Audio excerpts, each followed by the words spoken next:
Good evening. I'll invite you all to take a chair.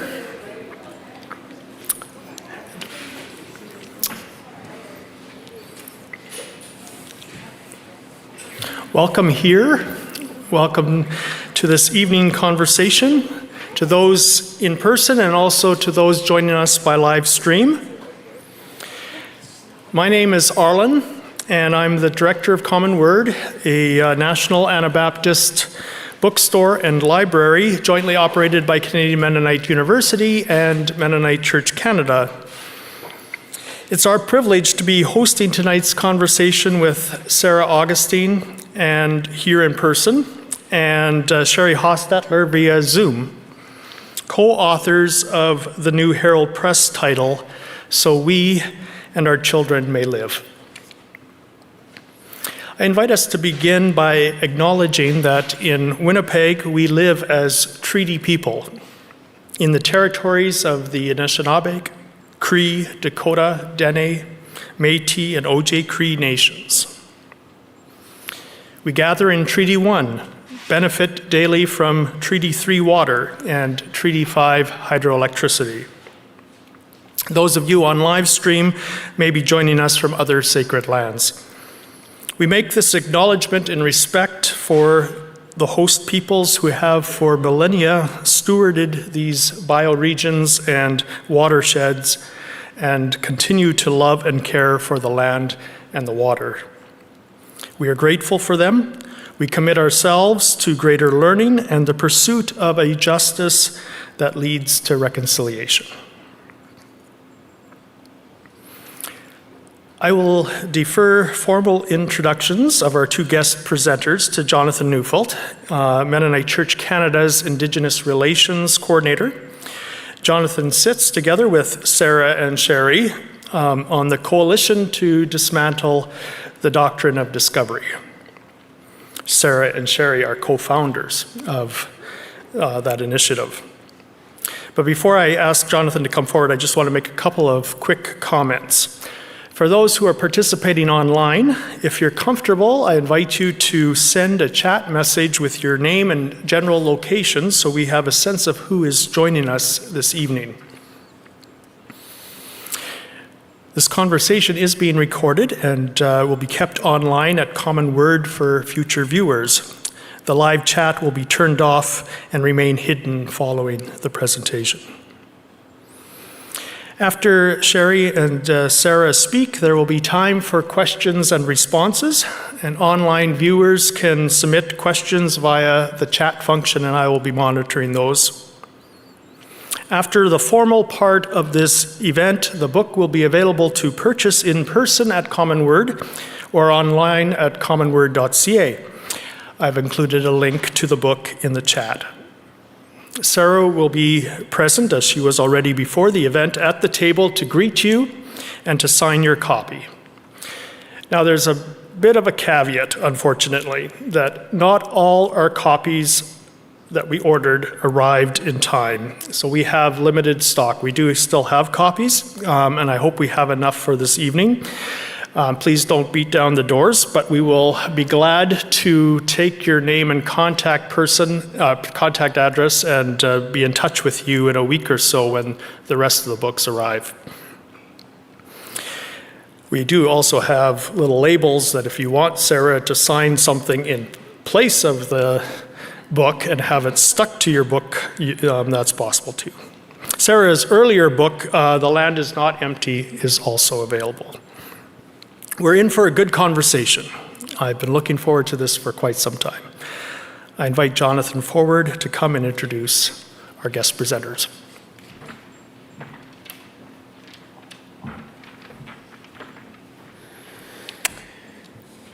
Good evening.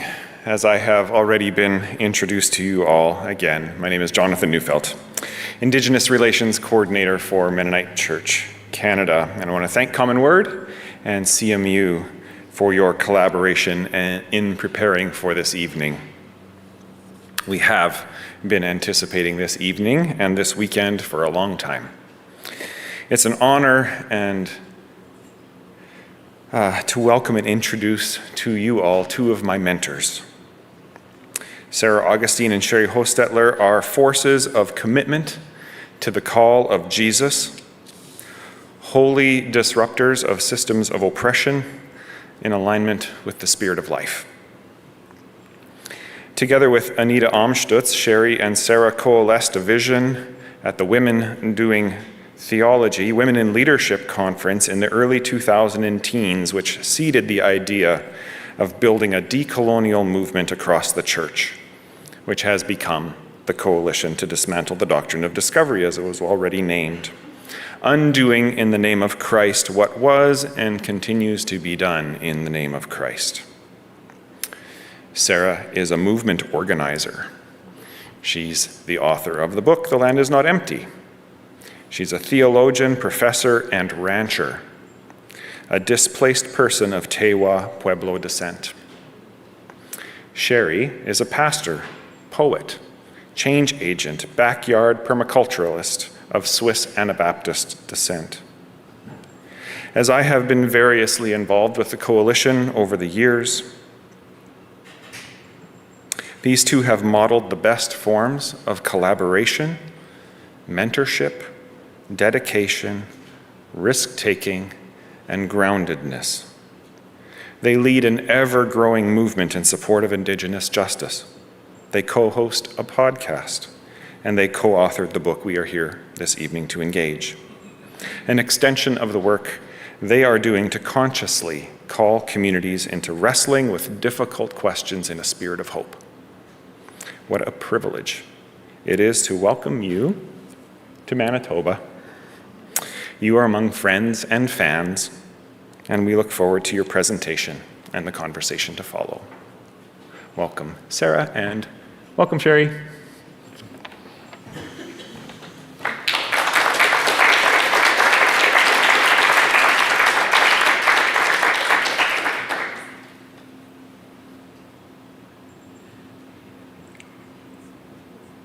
Jonathan, was that my cue? I think so.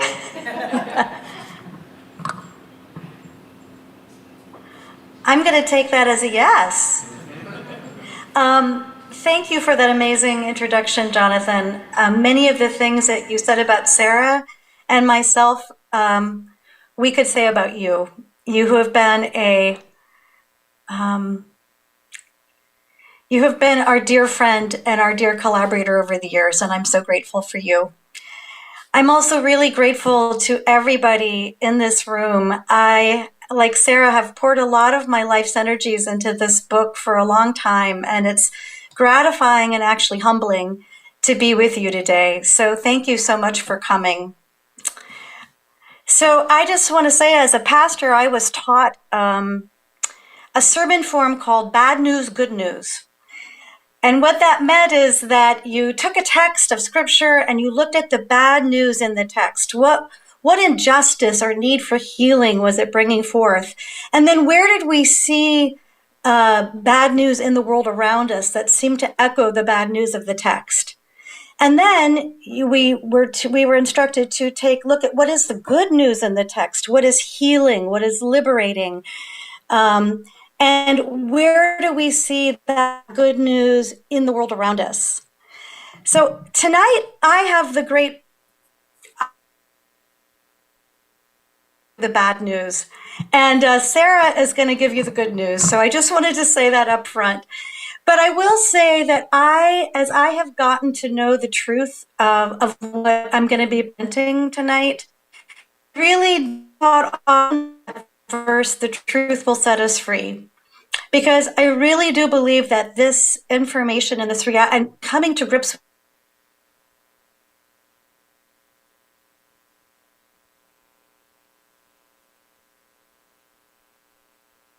I am going to share my screen. And so that's the book.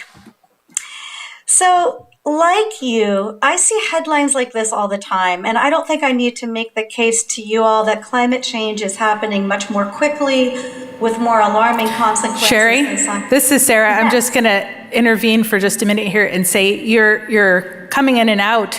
So I wonder if it would be possible for you to, I know sometimes you can switch a channel and that helps. Thank you. If it's on your side, I think it might be on your side. Okay, thank you. Let me try Thank you. something and see what happens. Friends, you can tell Sherry and I are on Zoom together a fair amount of time.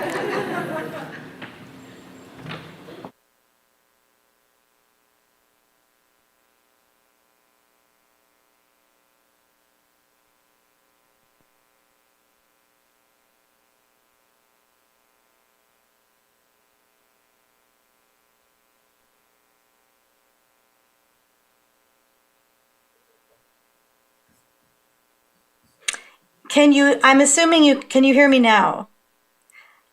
Thanks, Sarah. I see you getting up. Yes, we hear you. Wonderful, loud and clear. Thank you. Thank you so much. I appreciate that. So anyways, I see headlines like this. I know you do too. We have heard the warnings for a while now that we need to take drastic action in terms of curbing carbon emissions, or we really do risk disaster. And so the answer that we have mostly been given to this dire situation is green growth. And green growth holds that technology and human ingenuity can allow us to continue growing our economy while simultaneously mitigating ecological crises. So in other words, we can continue extracting resources from the earth to fuel our levels of consumption, and we can keep polluting or putting carbon emissions and other pollutants into the atmosphere and the soils and et cetera, so long as we find ways to mitigate the effects of that pollution. This is the underlying philosophy of the Paris Agreement, the United Nations Intergovernmental Panel on Climate Change, and many of the world's largest environmental organizations. It's considered common sense. And in our book, we argue that green growth is based in the logic of colonization and extraction, the logic that has gotten us to this point of possible societal and ecological collapse. And we make several points to that effect in the book. I can't obviously repeat all of those arguments in this very short part of my presentation, but I'll just give you a taste. So we say that green growth is not just. The green energy transition is going to demand incredibly large amounts of copper and lithium and rare earth minerals to make all of those wind turbines and batteries and et cetera. Copper demand alone is expected to grow almost 600% by the end of this decade. And all of this is spurring a 21st century version of a gold rush or oil boom. Countries are vying for these precious minerals, and billionaires like Jeff Bezos and Bill Gates are dumping millions of dollars into corporations that are scouring the globe, including the ocean floor, for lithium and copper and cobalt. Now, mining is incredibly destructive of the lands and waters around it. Actually, I'm going to show you this picture first. And almost half of the minerals that we need for this energy transition are located on or near indigenous lands or the lands of peasant peoples, what this study refers to as land-connected peoples. So the mineral rush is really another form of colonization. It's already happening. It has been happening. And the huge worry is that this is just going to be amplified many, many times over. This is why our coalition is acting in solidarity with the Apache Stronghold, for instance, who are seeking to protect their sacred lands of Oak Flat near Phoenix, Arizona, from a copper mine that would literally obliterate this place, completely destroy it. We also argue in this book that green growth is not realistic. It is going to be very difficult to completely electrify our economies, which is what is necessary for this green transition to happen. And I think this is not widely known. I certainly didn't know it before I started doing the research for this book. So one statistic, I hope you can see this okay. The share of electricity in total final energy consumption globally is only 20%. It's that turquoise pie you see there in that first circle. It's a total that includes electricity that's generated by fossil fuels. So if you look below that turquoise pie, it shows you how that electricity was generated, and fossil fuels, as of like a couple years ago, made up 60% of the generation of that electricity. But what this means is that 80% of our economy still needs to be electrified. And many experts are saying, is it really going to be possible to fly jet engines that run on electricity stored on onboard batteries? Many engineers think if this technology is even possible, it's decades away. The same is true for cargo ships, container ships. And we still have no way of producing, using electricity, what the Canadian material scientist Vaclav Smil calls the 4 pillars of our industrial civilization: steel and cement and plastics and ammonia, which is used in industrial agriculture. And manufacturing those 4 materials alone causes 25% of all carbon emissions. So fossil fuels are deeply embedded within our industrial civilization, more so than we realize. Now, decarbonizing our existing economy, given this, is going to be challenging enough. Now imagine that we're going to try to decarbonize an economy that's going to continue to grow. So we need to grow in order to have a healthy economy, according to economists. We need to grow at 2 to 3% annually, or the system kind of collapses. That means if we're growing 2 to 3% annually, that in 23 to 30 years, we're going to double the size of our economy. And then in another 23 to 30 years, we're going to double it again. And that means that when my 18-year-old son is of retirement age, our economy will be 400% larger than today, 4 times the size of today. So now imagine that we're trying to decarbonize an economy that's 400% larger than the one we currently have. And as one expert said, this is like trying to shovel sand into a hole that keeps expanding. So here's the upshot. Green growth is actually, just as we said, a part of this same logic, and it's just a continuation of the underlying problem, which is ecological overshoot. This is an old graphic. It only shows that we overshot. It shows in the end at the right there that in 2012, our ecological footprint was using up 156% of the biocapacity of the Earth. We're much more than that now. So I want to say more about ecological overshoot because understanding this concept really rocked the way I view the world. And what I came to realize is that climate change is only one symptom of this real threat, which is this ecological overshoot. And overshoot occurs when really humans, or actually any species, use resources in their environment faster than they can be replaced, or when they dump waste or pollution into their environment faster than that environment or that ecosystem can assimilate it. So it's overproduction, over-extraction, and also over-pollution. And so it is true that the climate is changing because of carbon dioxide pollution, but also Our groundwater is being depleted. This is from an article in the New York Times from about 2 weeks ago. Our seas are being overfished. Our soils are being eroded and stripped of nutrients. There's now a nitrogen and phosphorus crisis from industrial agricultural chemicals that are producing algae blooms and dead zones in our waters and actually in our lands. Deserts are expanding. Tropical forests are shrinking.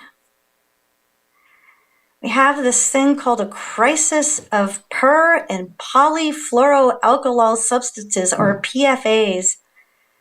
They are a group of forever chemicals that are toxic and that will essentially never break down in our environment. These are all headlines literally from the past 3 or 4 months. And biodiversity is plummeting. I just want to say a little bit more about the biodiversity crisis because it's really about as dire as the climate crisis, and I don't think it's getting as much attention. There's been a 69% decrease in the overall population of critters, insects, mammals, fish, reptiles, and amphibians since 1970. And that decline is continuing. Since 2018, when this study was done. Possibly the most concerning, although it's all concerning, is the decline in insects because of the critical role that insects play in pollinating the plants we eat and forming the base of a food chain that other larger animals, including we humans, depend upon. We're losing 2% of our insect population every year, and that's a number consistent across the globe. At what point do we actually lose the ability to sustain our food web? I invite us to take a breath together. I promise I'm almost done with the bad news, or the truth. So in 2009, an international interdisciplinary a team of scientists gathered in Stockholm to scientifically quantify this idea of ecological overshoot. They wanted to know, what is the safe operating space for humanity? So they basically detailed 9 planetary boundaries that govern the stability and resilience of our Earth system. I'm going to start there at the top and go to the left. So yes, climate change, we know about that one. Biosphere integrity, which refers to biodiversity. Land system change, which refers to basically taking any kind of wild land and converting it into human use. There's freshwater change, using up our freshwater. Biogeochemical flows there at the bottom, that refers to the phosphorus and nitrogen crisis I mentioned earlier. It's just there's too much of these chemicals in our environment, and it's causing major disruptions. Then going up the right side, ocean acidification, aerosol loading, ozone depletion. We're doing okay on those. And then that top one is called novel entities, which means those PFAs and plastics in our environment, as well as other chemicals. So what they found is that when they did this study back in 2009, we were overshooting on 4 of those boundaries. But as of last year's update, we are now overshooting on 6 of these boundaries: climate change, biosphere integrity, land system change, freshwater, and then the biogeochemical flows and the novel entities, they say. And what the scientists say is that if we surpass any of these boundaries, and especially climate change and biodiversity, we risk instigating large-scale, abrupt, or irreversible environmental change.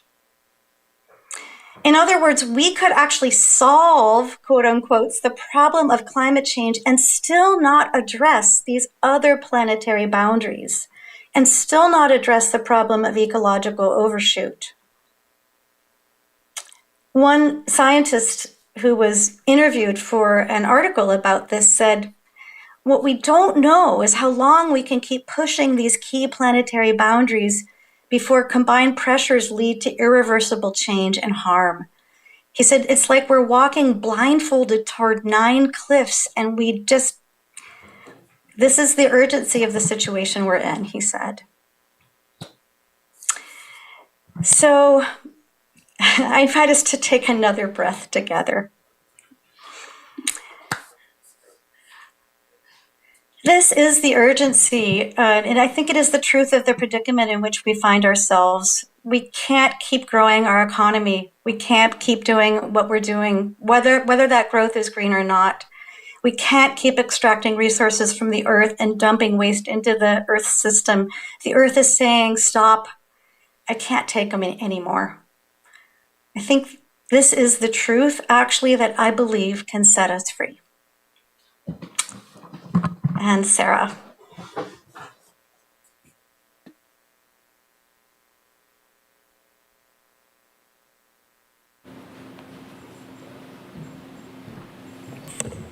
Hello, friends.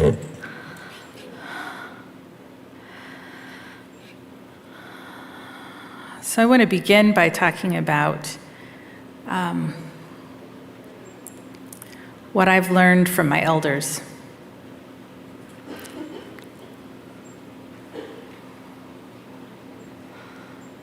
It's a good way to start, I think, to acknowledge that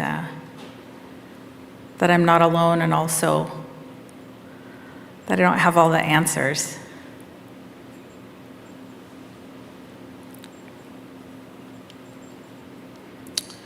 We live in a closed system of mutual dependence. I'm going to say that again. A closed system of mutual dependence. So a system, many of you probably know, but for those who don't know, is interrelated parts that work together in a whole. So it's not a pile of things. It's parts that are working together to sustain the whole. So your body is not a pile.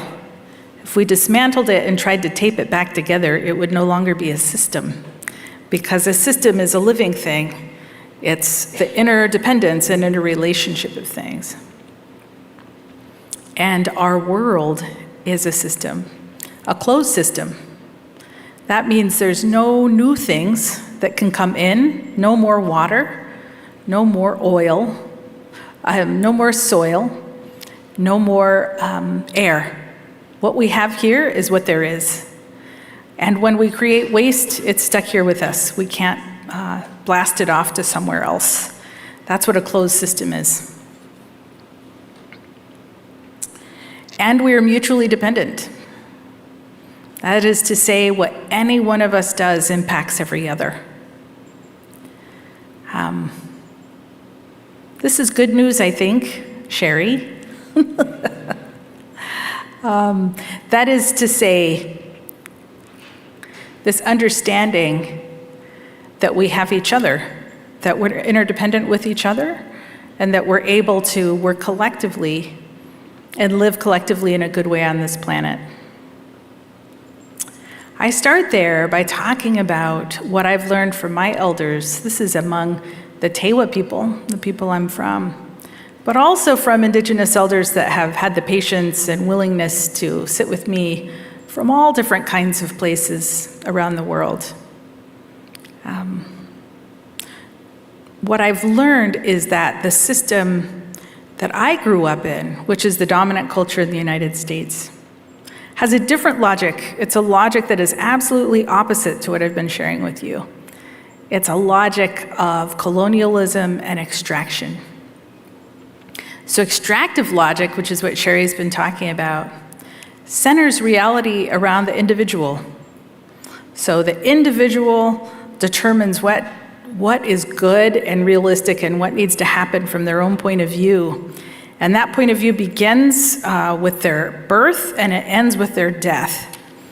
And the hallmark of success for individuals in the society where I grew up is accumulation. So you can accumulate wealth or power. And I think in the Anabaptist context, we tend not to think of ourselves as those who accumulate wealth or power. That's not really kind of how we think about ourselves, but we are accumulating achievement, even thrift, financial security, being a good person and a good citizen, is making sure that we accumulate enough wealth to pay off our own home, send our kids to college, make sure we're not a burden on others in our retirement. All of those things, those make us good citizens. And all of those things, for all of those things to happen, we have to extract resources from the earth and imperil the survival of others. So I'm speaking very much from an American context, where most of the people that I know have 401ks that are invested in the stock market. Whatever they're invested in, the most valuable and reliable investments are in extractive industry: gold, oil, gas, other extractives. It's not wrong to want to have a good life for ourselves and our families. It's not wrong to want to have a comfortable retirement. But depending on oneself for those things and justifying little by little why it's okay to accumulate in service to this vision of the self is breaking the world. Those people who are the people of privilege in this world, many of us in North America, are making it impossible for people in other parts of the world to live. And in fact, in my own country, the United States, ordinary people, those good people who sit in pews, are making it impossible for Indigenous people in our own country to live. Because this mindset of individualism and this mindset of extraction is centered on a logic that is a logic of death. Life, a logic of life, this logic that Sherry and I in our book define as reality with a capital R, is an understanding that we live in a closed system of mutual dependence. That is absolutely true. So in my upbringing and in my education, I was taught to say, actually, people who say those kinds of things are primitive and don't really live in the real world.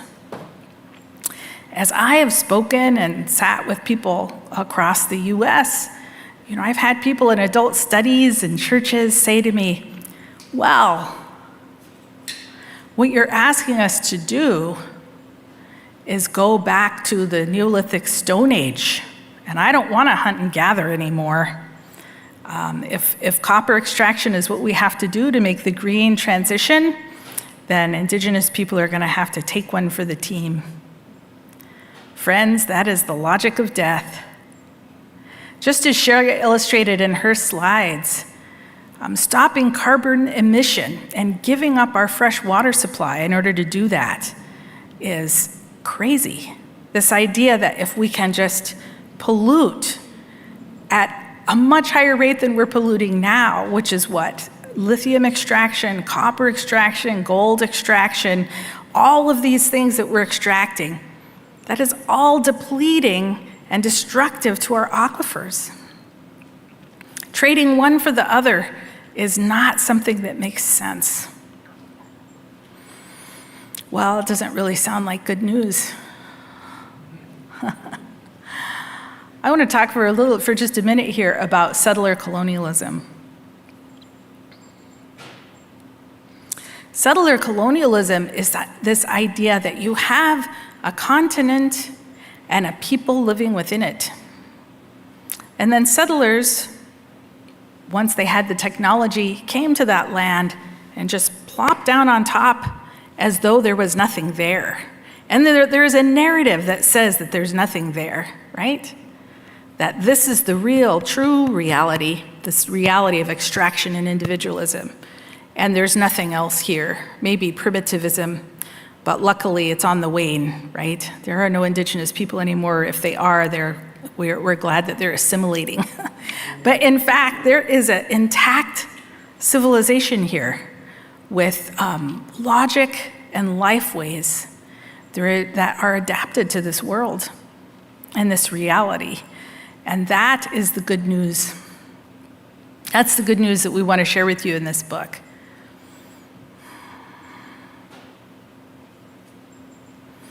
Indigenous peoples are living according to a logic that is inconsistent with the logic of settler colonialism. Many Indigenous persons around the world and Indigenous cultures around the world, and contained within that cosmology is an opportunity to choose life. So when I say that, the question is, what on earth? Like, how do we do that? Like, what does that look like?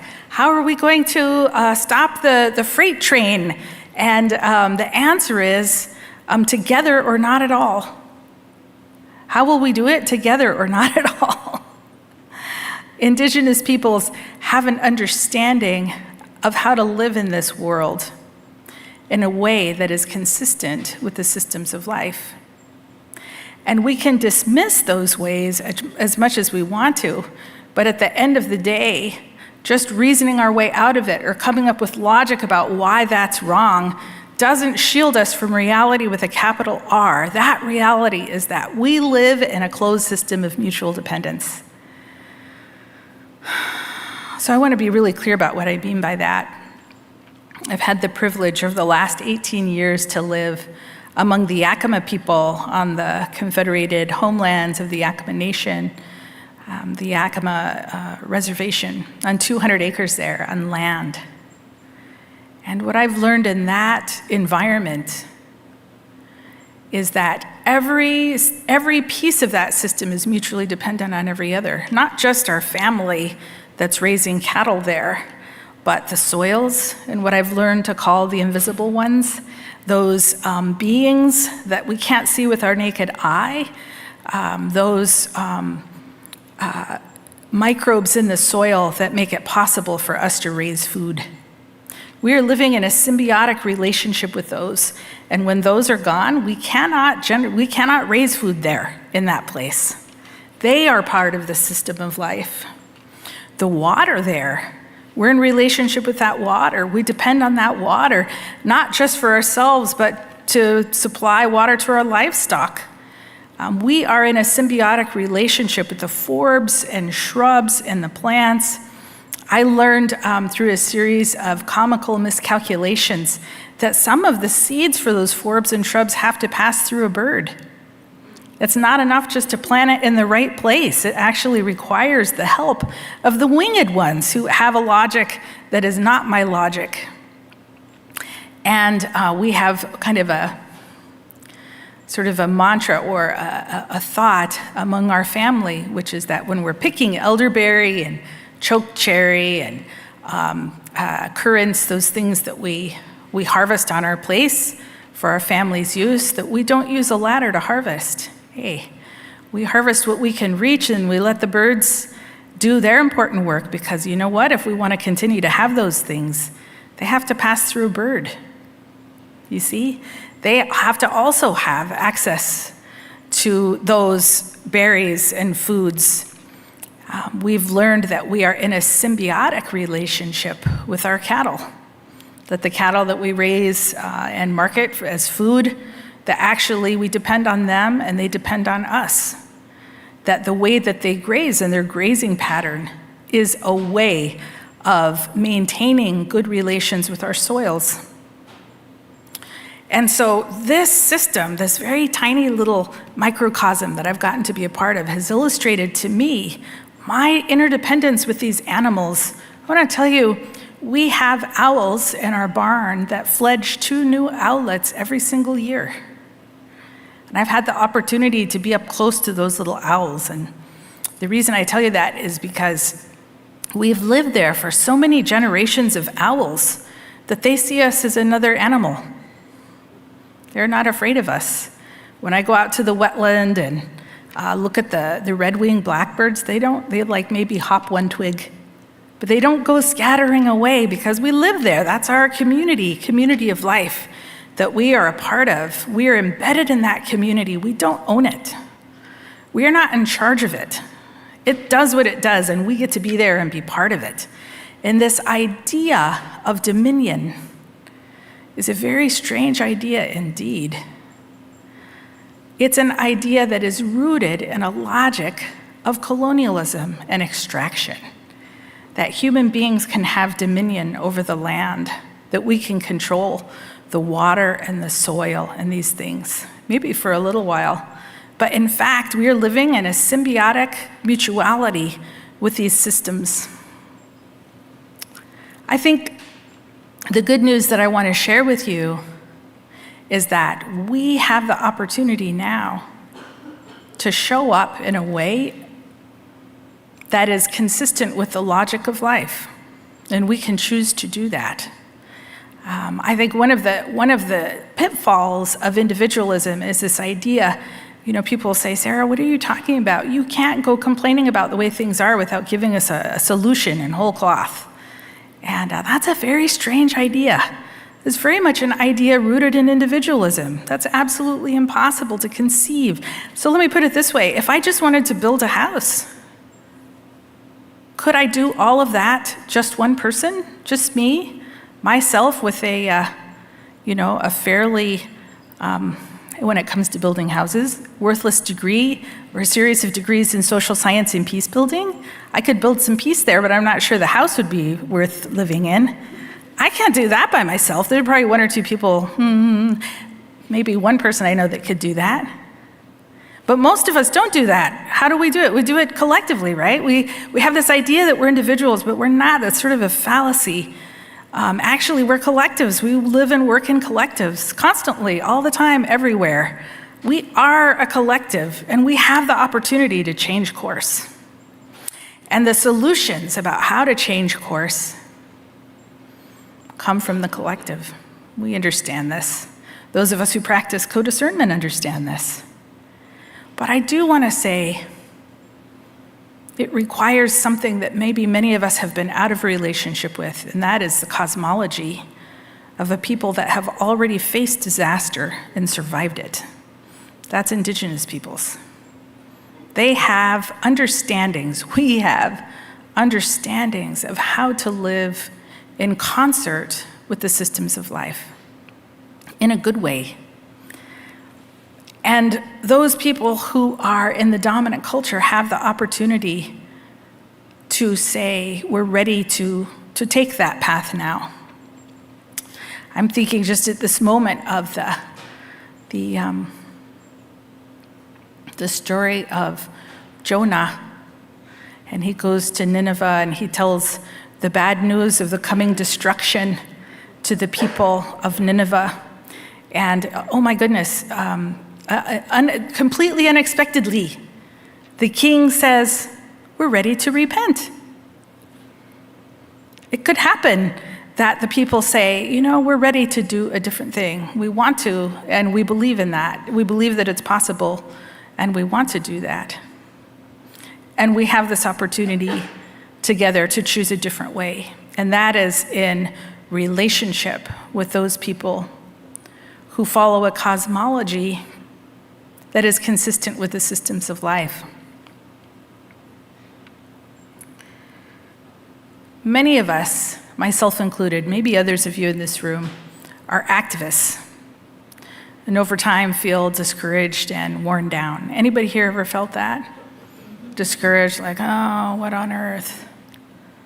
So I have a message of hope for you, and here it is. There are not two sides in this world.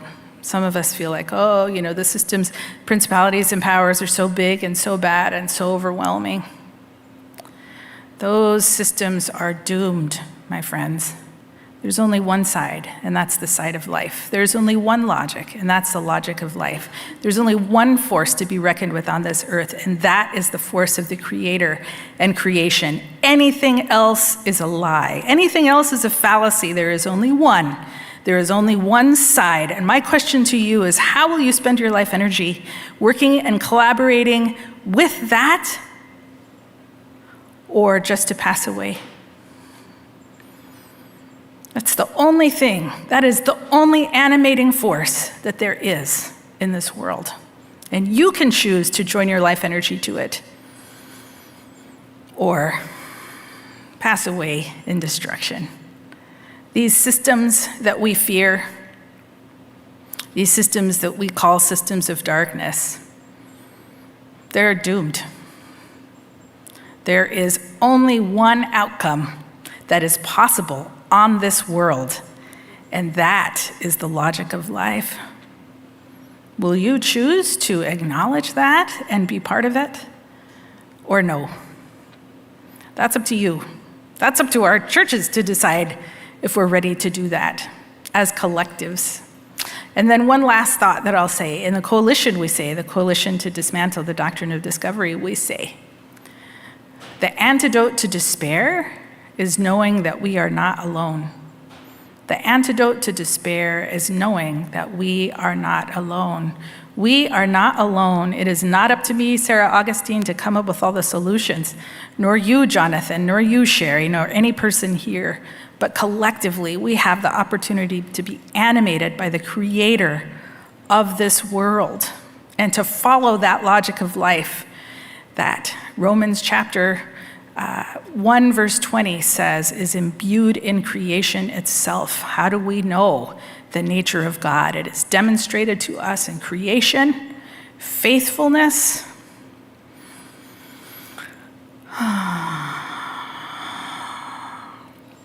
mutuality, mutual dependence. Everything we need to know is already here, right here, waiting for us, available to us. Thank you.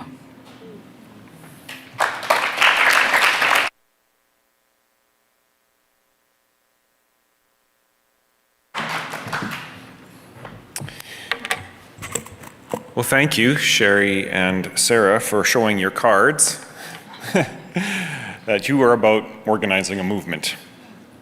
And this book and all the books and writing and speaking that y'all do is about building a collective movement and a call to life. So thank you.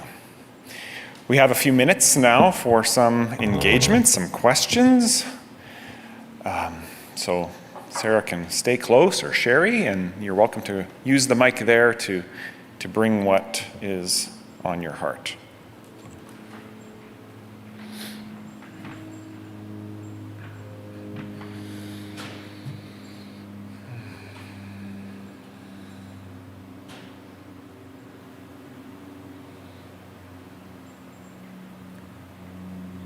While people are thinking, one of the questions that we've talked about that I would be interested more as you were at the end of your presentation. Sometimes when I've talked, it has been said in certain circles that part of the work of becoming an ally, if you want to use that language, is to become Indigenous. Not become Indian, but become Indigenous, which is to embrace a worldview that is not our own in dominant culture. And sometimes the response is, isn't that appropriation? What do you say? Yeah, so as I've been working, I shouldn't say working, as I've had the great gift of sitting in relationship with elders who've had the patience to teach me, one of the things that I've learned is that what I'm really doing sitting with them is learning how to be a human being. That this understanding of how to be human is available to all peoples.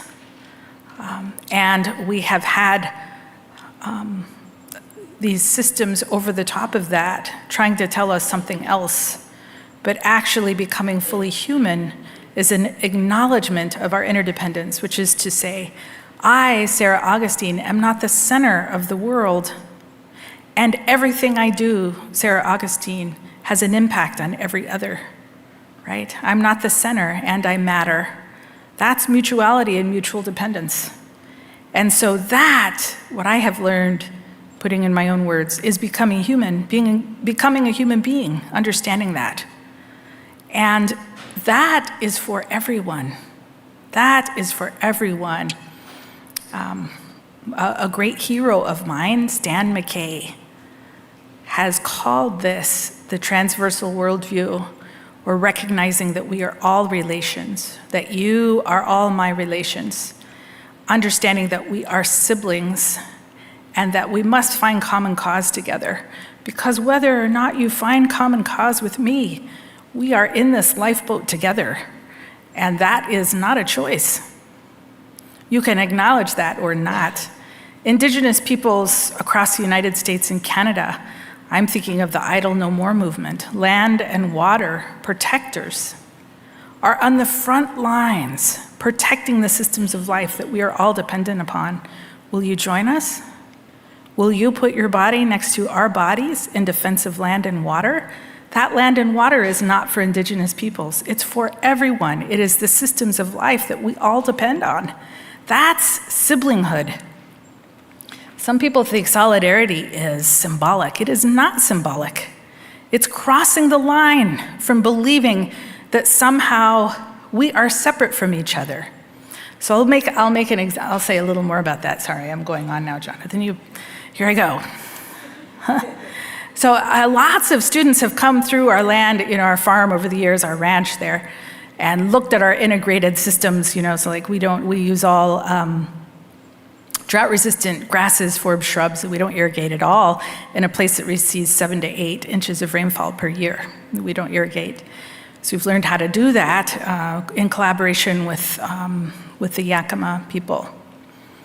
And there are people who've come through there who are vegetarian and say, well, we believe that raising cattle for food is wrong, and I understand that conviction. Believe me, nothing has made me want to be a vegetarian like raising animals. It's true. But what I've learned through that process is that if you are a vegetarian, no judgment, you are also responsible for the death of animals. Because on our place, we have, as I told you, owls, frogs, toads, lots of mammals too, all kinds of animals. Dozens of species live on that place because it's like a park. It's an integrated environment, little biome there.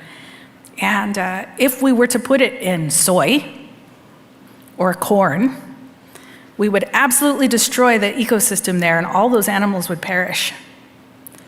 That is not a guilt trip to those people who choose to not eat meat, but rather to say, you are in the food web. There is no denying it. In order for you to eat, other life is dying. And that's not bad, but it is true. You don't get to be separate from it. And this is this idea that we can step away from disaster if only we recycle. Your individual action is not going to change it. We have to work collectively. We must work collectively for an opportunity to live consistently with systems of life. And so that's what I invite you to do. Jonathan, you call that appropriation? No, you called it indigenizing, did you? Yeah, becoming indigenous. Becoming indigenous. That's okay. I don't mind it. Yeah. Whatever. The point is, becoming a human being. Becoming a human being. Choosing to step into living with the logic of life. The only logic that there is. We can pretend this other thing, but that other thing is crazy and doomed. Yeah. So it's not appropriation to choose to be a human being. To live into a full identity as a human being in this world, which means that we are in relationship with the invisible ones in the soil, with the winged ones, with the four-legged ones, with all of the parts of this world, with the water. The water itself is a being with which we are in relationship, with the soil, with the high places. Those things are our relatives too. I'll stop there. Others?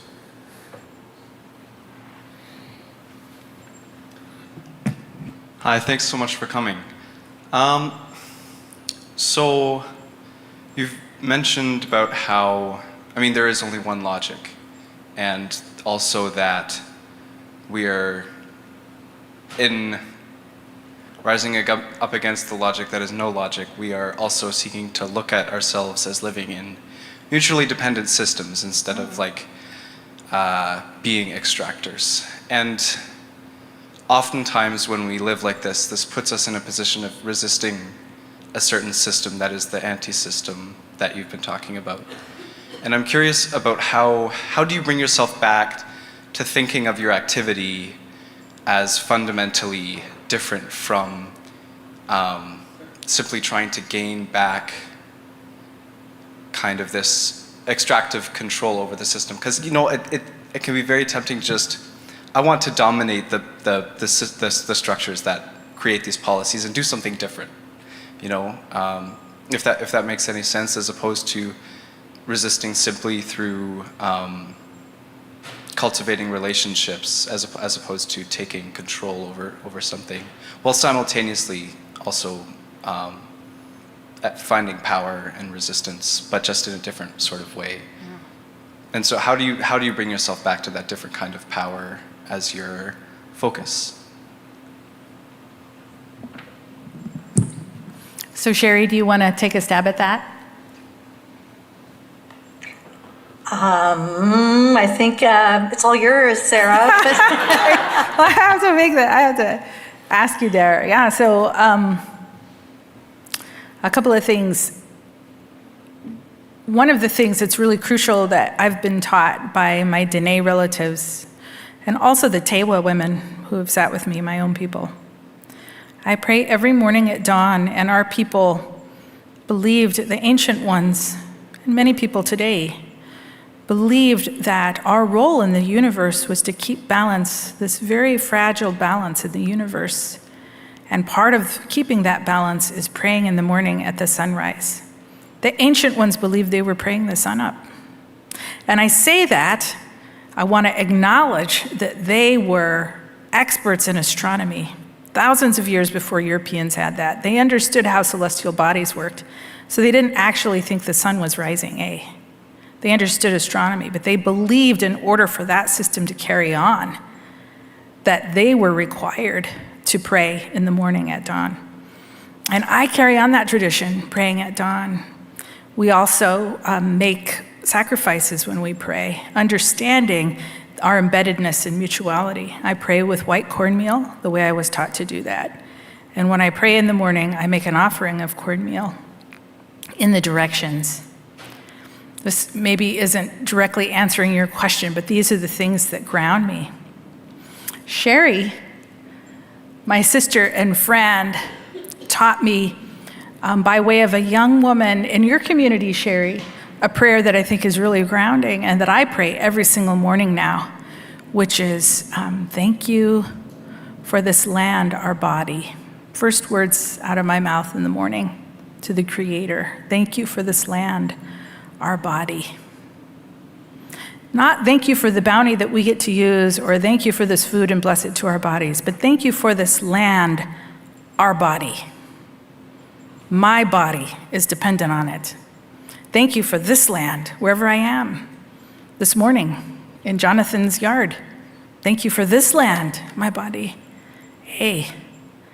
And the offering, whether it's tobacco or cornmeal or pollen, whatever it is, acknowledging that I'm asking and I'm giving because I'm in this state of constant mutuality. And sort of being in that state of mutuality is a state of grace. This is what the Dene people call walking in beauty, right? The beauty way, living in balance, living in harmony. So I hear people in the dominant culture saying, oh, I gotta have life-work balance. That's not what I'm not talking about the balance of the individual. I'm talking about using your life energy to hold the balance of the cosmos, which means living in balance. That means protecting waters, lands, soils with our bodies. Hey, that means showing up with those people that are willing to do that work and putting our life energy with the life energy of those land and water protectors. That's living in balance. That is seeking balance. And when we're doing that in relationship, then we're not trying to overcome or dominate powers. We are living in a way that is consistent with the logic of life. I'm here tonight to invite you to live with me in that logic of life, to join us. So one of these kind people here tonight at dinner asked me, do you enjoy writing? Sherry's laughing. Not really, to be honest with you. And I don't think I'm a very good writer. And by the way, please do buy our book. I hope you enjoy it. I want to tell you, Sherry's writing is awesome. What I care about is living in balance with the cosmos. So I write the book if that's going to help to get you to invite you to be part of that work. The work of my people, the Tewa people, our job to hold the balance of the cosmos. And you want to know what? It's not just our job. And I'll tell you who's holding up their end. The water. They're holding up their end. The waters continue to wash themselves in spite of our best effort to destroy it all. Despite of all the toxic chemicals we put in it, the water is choosing to wash itself without doing any kind of thing seeking repayment at all. Just like the air cleanses itself. The animals, they're doing their part.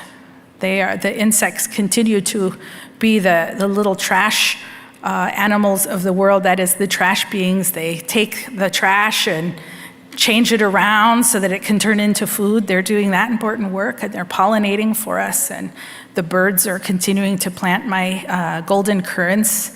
Thank heavens for them. And also the elderberries that I depend on, because that's a superfood. Hey, so all these other creatures are doing their job. Are we ready to join them as a people and do our part in holding the balance of this cosmos? And sometimes that means resisting structures of darkness. That's an important job. I think that's an important job for our children, but it's also an important job for the ones who have yet to be named, those generations unborn. Hey, we're exacting a tax on those. That's taxation without representation. We're destroying their opportunity for life with our consumption. We can choose to advocate for them now, and I encourage you this. I'm showing up today, here with you. I am showing up as the descendant of my grandmother, a Tewa woman, who lost so much in her lifetime. And the ones who came before her. I'm showing up now, her genetic offspring, my father's daughter. I'm showing up now. I'm alive now. Those things that came before, those stories that came before, that suffering that happened, but I'm here now. I stand here now.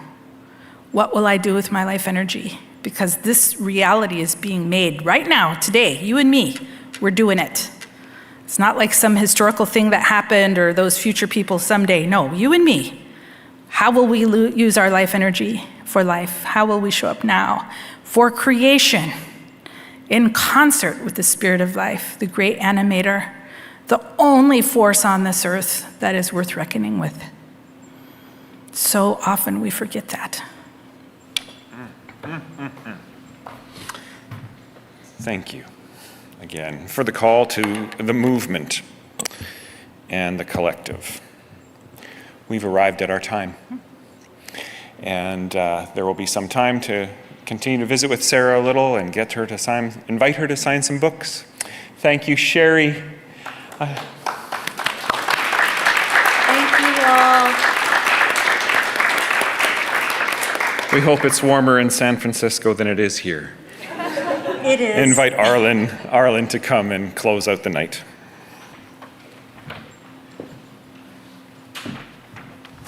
Thank you as well from me, and thank you all for your engagement, and we took a lot in. Thank you.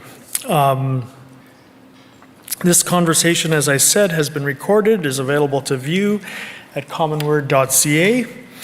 And I just want to give a final benediction or closing word. Now may we commit ourselves to the journey of decolonization and ecological justice, as we have heard, that we might honor the Indigenous voices in our contexts, who are the protectors of land and water. Let us find ways to join their efforts and become allies.